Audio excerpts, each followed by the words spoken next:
शीतकालीन सत्र के आखिरी दिन विपक्ष की गैरमौजूदगी ने माहौल गरमा दिया और सीएम हेमंत सोरेन ने कहा कि 25वें वर्ष में प्रवेश कर रहा झारखंड न डरेगा न झुकेगा।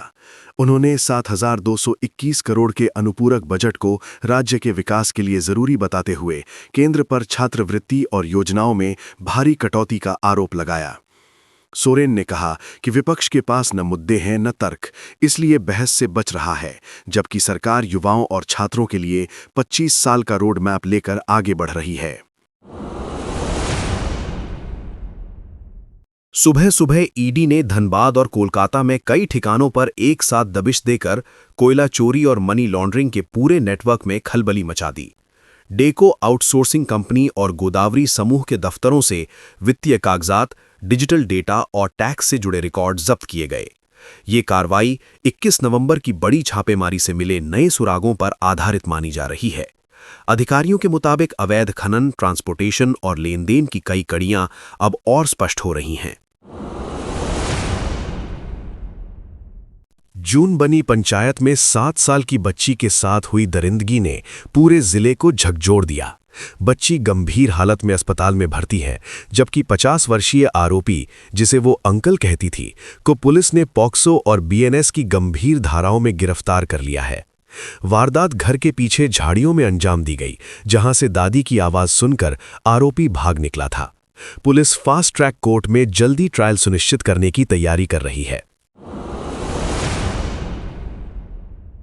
जेएलकेएम नेता तरुण महतो अवैध बालू उठाव विवाद में घायल होकर पुलिस कस्टडी में अस्पताल में भर्ती हैं, लेकिन विधायक जयराम महतो को कानूनी अनुमति ना होने के कारण उनसे मिलने नहीं दिया गया। विधायक ने शांतिपूर्वक लौटते हुए पुलिस कार्रवाई पर सवाल उठाए और कहा कि मामले की निष्पक्ष जांच जरूरी है।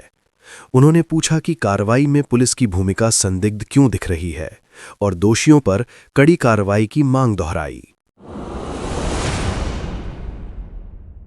दुमका आज हाई प्रोफाइल कार्यक्रम का केंद्र बना है, जहां झारखंड हाईकोर्ट के मुख्य न्यायाधीश तरलोक सिंह चौहान राष्ट्रीय लोक अदालत का वर्चुअल उद्घाटन करेंगे। कन्वेंशन हॉल में आयोजित इस कार्यक्रम में कानूनी जागरूकता, योजनाओं की जानकारी और परिसंपत्तियों का वितरण किया जाएगा। जिला प्रशासन और न्यायालय ने संयुक्त रूप से सभी तैयारियां पूरी कर ली हैं। कार्यक्रम में हाईकोर्ट के कई जज भी मौजूद रहेंगे।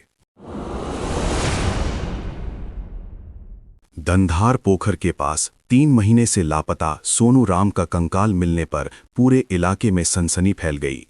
परिजनों के आक्रोश के बाद सैकड़ों लोग सुभाष चौक पर जुटकर सड़क जाम कर दिए, जिसके बाद भारी पुलिस बल बुलाना पड़ा। जांच में आरोपी रंजीत सिंह की निशानदेही पर कुएं से कपड़े, सिरिंज और कारतूस भी मिले, जिससे हत्या की आशंका मजबूत हो गई है। प्रशासन ने परिवार को मुआवजे और न्याय का भरोसा दिया है। सदर थाना क्षेत्र में 50 लाख के गहने लूटने वाली वारदात का तकनीकी जांच के बाद बड़ा खुलासा हुआ।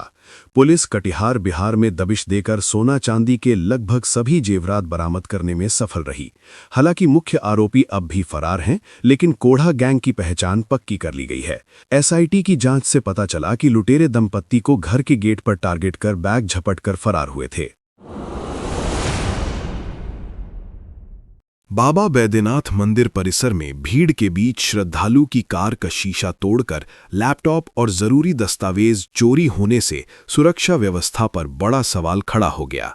पीड़ित परिवार ने बताया कि इतनी भीड़ में शीशा टूटना और किसी को भनक ना लगना सीधा सीधा सुरक्षा तंत्र की नाकामी है। पुलिस सीसीटीवी खंगाल रही है और आसपास के बदमाशों पर नजर रख रही है। कार अनधिकृत जगह खड़ी थी, ये भी जांच का हिस्सा बना है। अवैध शराब फैक्ट्री की जांच में पलामू पुलिस ने बड़ा खुलासा किया। तस्कर अब फैमिली कार में लड़कियों को आगे बैठाकर खुद को कपिल दिखाते थे, ताकि चेकिंग में पुलिस को शक ना हो। मोबाइल डेटा में कई लड़कियों के नेटवर्क के सबूत मिले हैं, जिसने तस्करी के इस बदले हुए पैटर्न की पुष्टि की है। बड़ी गाड़ियों पर कड़ी कार्रवाई के बाद माफिया अब छोटे वाहन, नए रूट और छुपाने की तकनीकें अपना रहे हैं। अनुपूरक बजट पर बोलते हुए सीएम हेमंत सोरेन ने केंद्र सरकार पर तीखा हमला किया और कहा कि देश में विकास के मुद्दों के बजाय अब कटौतियों की राजनीति हो रही है। उन्होंने आरोप लगाया कि राशन, वोट, बिजली से लेकर योजनाओं और छात्रवृत्ति तक हर जगह कटौती की जा रही है। कोविड वैक्सीन, इंडिगो संकट और दिल्ली ब्लास्ट पर सवाल उठाते हुए उन्होंने कहा कि सुरक्षा और अनुसंधान की हालत चिंताजनक है। सीएम ने दावा किया कि झारखंड से राजस्व तो लिया जाता है, लेकिन बदले में धूल, प्रदूषण और पलायन ही मिलता है। कर्रा थाना क्षेत्र के डुमरगढ़ी जंगल में मिला अधजला शव 23 वर्षीय अमरदीप गोप का निकला और पुलिस ने खुलासा किया कि हत्या उसके बहनोई अर्जुन कच्छप उर्फ बम्बैया ने की थी। नशे में बुलाकर गला रेतने, चेहरा कूचने और फिर शव जलाने की वारदात आरोपी ने अकेले अंजाम दी। बम्बैया पीएलएफआई से जुड़ा पुराना उग्रवादी है और उस पर 8 केस दर्ज हैं। पुलिस ने उसके घर से बाइक, मोबाइल और मृतक का एटीएम भी जब्त किया है। जमशेदपुर के पंचायत क्षेत्रों में जेएनएसी उड़न दस्ते द्वारा बिना अधिकार के ठेला खोमचे वालों से स्पॉट फाइन वसूला जाना विवाद में बदल गया है। भाजपा नेता अंकित आनंद ने इसे क्षेत्राधिकार का उल्लंघन बताते हुए सीएमडीसी और जेएनएसी को शिकायत भेजी है। उन्होंने कहा कि गरीबों से फाइन वसूलने से पहले क्षेत्र सीमा और नियम स्पष्ट होना चाहिए। मामले पर डीसी ने संज्ञान लेकर जांच के निर्देश दिए हैं और 3 दिन में समाधान न होने पर आंदोलन की चेतावनी दी गई है। जिस तरह हेमंत बिस्वा शर्मा झारखंड चुनाव में बीजेपी के लिए जुटे थे, उसी तरह अब सीएम हेमंत सोरेन असम में झामुमो के उम्मीदवार उतारने जा रहे हैं। पार्टी आदिवासी बाहुल्य क्षेत्रों पर फोकस कर रही है, खासकर टी ट्राइब्स वाले इलाकों पर, जिनकी जड़ें झारखंड से जुड़ी हैं। झामुमो बंगाल चुनाव लड़ने पर भी विचार कर रहा है, जिससे महागठबंधन में नई खलबली मच गई है। विश्लेषकों का मानना है कि इससे गठबंधन में दरार भी दिख सकती है, क्योंकि हालिया दिनों में झामुमो की नाराजगी बढ़ी है। एनआईए की जांच ने पुष्टि की है कि ओडिशा से लूटे गए भारी विस्फोटक सीधे सारंडा जंगल में सक्रिय पतिराम मांझी उर्फ अनल के नक्सली नेटवर्क तक पहुंचाए गए थे। सुरक्षा बलों पर बड़ा हमला करने की योजना के तहत लगभग 200 पैकेट विस्फोटक लूटे गए और 11 नक्सलियों पर चार्जशीट दाखिल हो चुकी है। लूटे गए विस्फोटकों का बड़ा हिस्सा बाद में पश्चिमी सिंहभूम से बरामद हुआ, जिससे नक्सलियों की तैयारी और नेटवर्क की गंभीरता उजागर हुई। शुक्रवार सुबह ईडी ने कोयला कारोबारी मनोज अग्रवाल के धनसार और भेलाटांड स्थित आवास व कार्यालय पर छापेमारी शुरू की। टीम वित्तीय लेनदेन, इलेक्ट्रॉनिक डेटा और कारोबार से जुड़े दस्तावेजों की गहन जांच कर रही है। पिछले महीने भी ईडी ने धनबाद में 18 ठिकानों पर बड़े पैमाने पर रेड की थी और कई अहम रिकॉर्ड मिले थे। 1 महीने के भीतर ये दूसरी बड़ी कार्रवाई है, जिससे कोयला कारोबार से जुड़े अनियमितताओं की जांच और तेज हो गई है। मेहरमा के सिंह विवाह भवन में 40 वर्षीय विजय कुमार सिंह का शव बंद कमरे से मिलने पर इलाके में सनसनी फैल गई। रेलवे कर्मचारी विजय पिछले 2 साल से परिवार से दूर थे और अकेले ही ठहरे हुए थे। कमरे से सल्फाज की गोलियां और शराब की खाली बोतल मिली हैं, लेकिन मौत का कारण पोस्टमार्टम के बाद स्पष्ट होगा। परिवार को बताया गया कि वो 2 दिसंबर को टाटा में शादी से लौटे थे और 12 दिसंबर की सुबह मृत्यु की सूचना मिली। पुलिस हर पहलू पर जांच कर रही है। ईडी ने सुबह 7 बजे से झारखंड, यूपी और गुजरात में एक साथ 25 ठिकानों पर छापेमारी शुरू की, जिसमें रांची के शैली ट्रेडर्स भी राडार पर है। जांच में सामने आया कि जानलेवा कफ सिरप का सालाना कारोबार 5 करोड़ से अधिक का था और इसकी सप्लाई कई राज्यों में फैली थी। व्यापारी शुभम जायसवाल के गोदाम से लेकर सीए विष्णु अग्रवाल तक कई लोग जांच के दायरे में हैं। एजेंसी अब इस खतरनाक कफ सिरप की पूरी सप्लाई चेन और मनी फ्लो ट्रैक कर रही है। कैग की स्पेशल ऑडिट रिपोर्ट में 6 जिलों में लघु खनिजों के प्रबंधन में भारी गड़बड़ी उजागर हुई, जिसके बाद भाजपा ने सरकार पर खनन लूट का आरोप लगाते हुए वित्त मंत्री के इस्तीफे की मांग की है। कांग्रेस ने पलटवार करते हुए कहा कि भाजपा भ्रष्टाचार पर बोलने की स्थिति में ही नहीं है। रिपोर्ट में बिना नंबर वाली गाड़ियों से ढुलाई, बिना ट्रैकर के ट्रांसपोर्ट और बालू खनन में अनियमितताएं सामने आई हैं। सरकार ने कहा कि जहां गड़बड़ी मिली है वहां कड़ी कार्रवाई होगी। केंदुआडीह और आसपास के मोहल्लों में जहरीली गैस रिसाव से अभी तक 2 मौतें हो चुकी हैं और दर्जनों लोग अस्पताल में भर्ती हैं। बच्चों को दूसरे स्कूल में शिफ्ट किया गया है, लेकिन 124 में से केवल 49 ही पहुंच रहे हैं। अभिभावक कह रहे हैं कि पढ़ाई जरूरी है, पर जान पर खतरा मंडरा रहा है। बच्चों ने भी स्कूल में डर लगने की शिकायत की और मांग की कि गैस रिसाव पूरी तरह बंद हो, तभी वे सुरक्षित महसूस करेंगे। इलाके में अभी भी गैस की बदबू बनी हुई है। अरगोड़ा चौक स्थित लिकर बार एंड रेस्टोरेंट का लाइसेंस डीसी ने एसएसपी की रिपोर्ट के आधार पर तुरंत निलंबित कर दिया है। रिपोर्ट में कहा गया कि बार में आए दिन किन्नरों को बुलाकर डांस कराया जाता था, जिससे कई बार ग्राहकों में झगड़ा और सड़क पर हंगामा हुआ। ये इलाका वीवीआईपी मूवमेंट का प्रमुख मार्ग है और बार को कानून व्यवस्था के लिए खतरा माना गया। विभागीय जांच पूरी होने तक बार में संचालन पूरी तरह प्रतिबंधित रहेगा। झारखंड में मौसम अभी शुष्क है, पर न्यूनतम तापमान में गिरावट से ठंड बढ़ी है। रांची में अधिकतम 27.6 डिग्री सेल्सियस और न्यूनतम करीब 11.3 डिग्री सेल्सियस दर्ज हुआ, जबकि गुमला में रात का पारा सिर्फ 4.7 डिग्री सेल्सियस रहा। चाईबासा और डाल्टनगंज में दिन का पारा सामान्य से ऊपर रहा, लेकिन बोकारो थर्मल क्षेत्र में रात का तापमान सामान्य से 4.5 डिग्री सेल्सियस कम दर्ज हुआ। मौसम केंद्र का कहना है कि अगले 3 दिन में न्यूनतम तापमान में 2-3 डिग्री की बढ़ोतरी संभव है। फिर भी रात में ठंड कुछ इलाकों में और गहरी हो सकती है। फिलहाल कहीं बारिश नहीं हुई और कोहरा भी नहीं दिखा, इसलिए सर्दी चुनिंदा इलाकों तक सीमित दिख रही है। पलामू के मनातू थाना क्षेत्र में ड्रोन से चिन्हित करीब 5 एकड़ अफीम की खेती पुलिस और वन विभाग की टीम ने नष्ट कर दी। माफिया वन भूमि का दुरुपयोग कर रहे थे। इलाके की निगरानी और चिन्हांकन के बाद अफीम उगाने वालों के खिलाफ एफआईआर की प्रक्रिया शुरू कर दी गई है और संभावित शामिल लोगों की पहचान की जा रही है। मनातू थाना प्रभारी ने कहा कि इस साल अब तक करीब 10 एकड़ अफीम और नष्ट की जा चुकी है और आगे भी सख्ती जारी रहेगी। कार्रवाई से इलाके में अलर्ट बढ़ गया है। पुलिस वन टीम संयुक्त रूप से छानबीन कर रही है।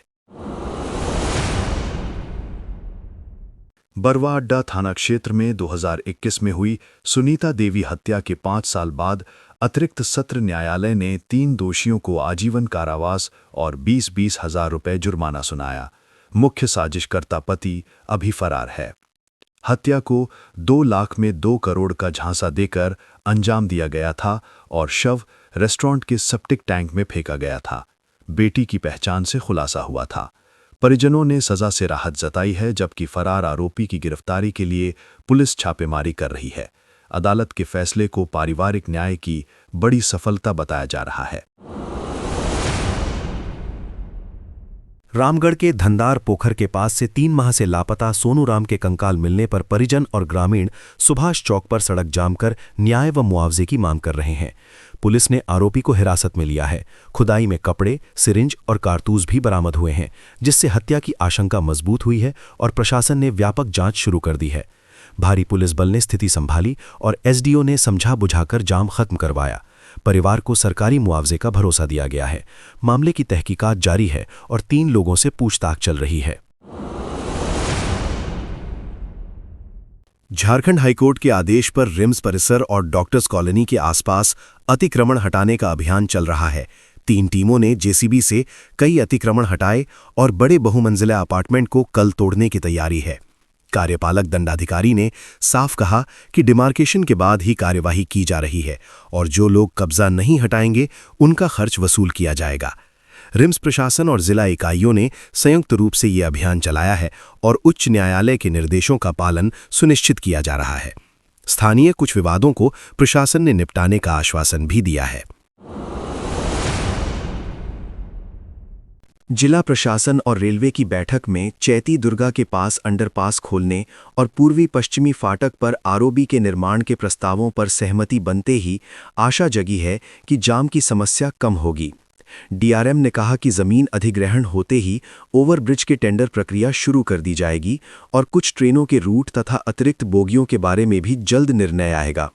उपायुक्त की अध्यक्षता में हुई बैठक में स्थानीय आवागमन और स्कूल संबंधी योजनाओं पर भी चर्चा हुई। अधिकारियों ने 1-2 माह में परिणाम दिखाने का भरोसा दिया। डीपीएलआर में भ्रष्टाचार के आरोपों के खिलाफ विस्थापितों ने बोकारो डीसी के पुतले के साथ शव यात्रा निकालने की कोशिश की, जिसे मजिस्ट्रेट और पुलिस ने रोक दिया। नेता गंभीर असंतोष जता रहे हैं। प्रदर्शनकारियों का आरोप है कि पुनर्वास भूमि और पर्चा वितरण में अनियमितताएं हो रही हैं और यदि प्रशासन सुनवाई नहीं करता तो वे फिर से विरोध चौक पर आएंगे। प्रतिनिधि मजिस्ट्रेट ने कहा कि उनकी मांगें उपायुक्त के समक्ष रखी जाएंगी, जबकि जिला प्रशासन मामले की जांच किसी सीमा तक करने को तैयार दिखा। विवाद अभी समाधान का इंतजार कर रहा है। चुनाव आयोग की तैयारी के तहत मतदाता सूची के गहन पुनरीक्षण को अंतिम रूप दिया जा रहा है और खासकर उन लोगों का ध्यान रखा जा रहा है जो पहले अन्य राज्य के वोटर थे।